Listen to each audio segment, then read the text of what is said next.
Before the break, we asked if you thought that viral marketing was a harmless trend or is it a threat to our society? Our number crunchers have tabulated the results, and 67% of you do feel that viral marketing is a harmless trend, but 33% of you say that it is a threat to our society. Let the debate begin. Let's go over to Kevin Pereira. Thank you, Miss Olivia. Now, you're on the internet, you pop on some crazy new website. You play the little games, maybe you try to win a ringtone, you read the nutty little messages, and then in the end you find out it's all just one big advertisement. You might feel sort of deceived. Well, welcome to the world of viral marketing. And like a virus, it's actually rapidly multiplying. Is this a dirty tactic? And are you being manipulated? Is the future of the internet doomed to be all ads? It's time to get into it, folks, in The Loop.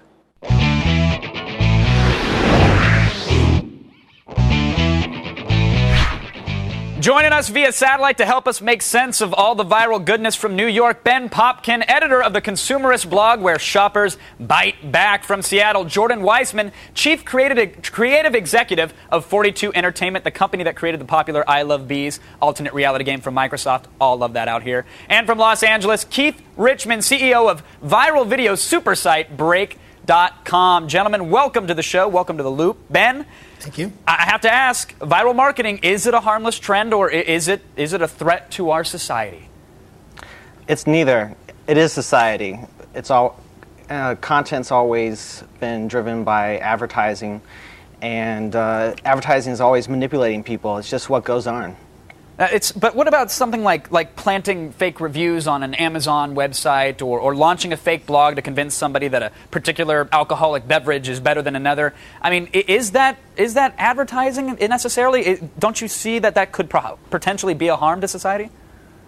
Yeah, it's definitely, well, like when you have someone going on Amazon and putting up a fake review, that's definitely deceitful marketing. And you really have to wonder what these advertising companies are thinking, because eventually it's going to be outed. There's a lot of people out there who are more clever with the internet and are going to figure out who's behind it, and all that's really going to do is damage their brand image. So it might be better for some of the companies to just come out and say, like, hey, we're Microsoft and here's our crazy video, or we're Volkswagen and here's a car blowing up. That's true. Now, Jordan, you were behind the alternate reality game, I Love Bees from Microsoft. Hugely successful. I mean, really, it set the bar in terms, I think, of a viral marketing-esque campaign. But you didn't come out and say right away that it was from Microsoft, which I think was part of the appeal for some. And I have to ask for you, do you believe that it's important for the consumer to know that they're being advertised to? Well, I think there's a big difference between providing an immersive experience that they can get, kind of wrapped up into in a great story and characters, and perpetrating a hoax. I think we've always been very careful to make sure that we never tried to tell people this is real, or that, in any way perpetrate a hoax, because the audience is going to figure it out and they will rip it apart. What we do is offer people a chance to suspend disbelief, just like you do in a film or a good movie or a book, and then play along with us.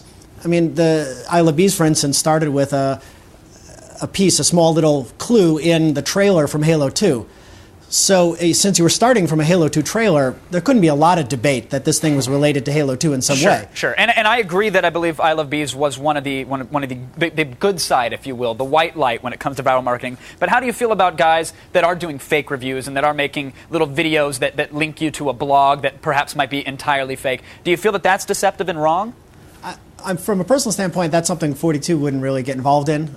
Just as like even in our own big immersive experiences, we don't ever pretend to be players and post as players.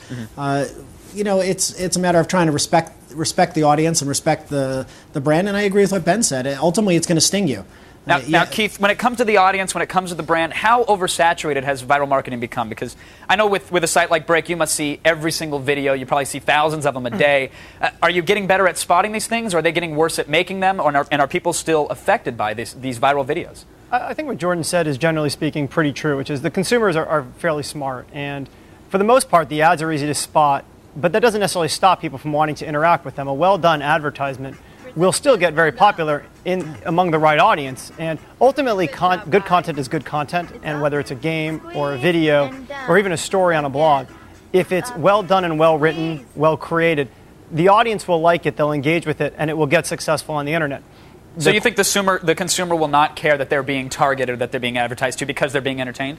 Right. I mean, I think some of the great examples, especially with the World Cup going on right now, is what Nike did with a lot of the soccer videos. Yeah. Those are some of the most popular videos we've had on the site over the last year, and it's because consumers like watching soccer, they like the way the ads were put together, and they like it done. We honestly couldn't have stopped that from being popular.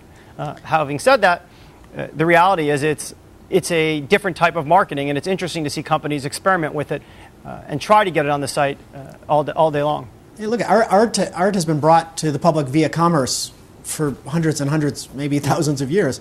I mean, you go back to even Leonardo da Vinci or Michelangelo. I mean, they were getting paid, to paint billboards. So it's not exactly a new trend. Ben, what do you think about that? Art being financed by the ad agencies, essentially. Yeah. doesn't bother you at all because you get to appreciate the end product then? Well, I agree with the guy from Breck said, is that it really comes down to good content, and if it's not entertaining, then people are going to go and rip it apart. But like with I Love Bees, it was an immersive enough experience that you're willing to go along with it just because it's so crazy.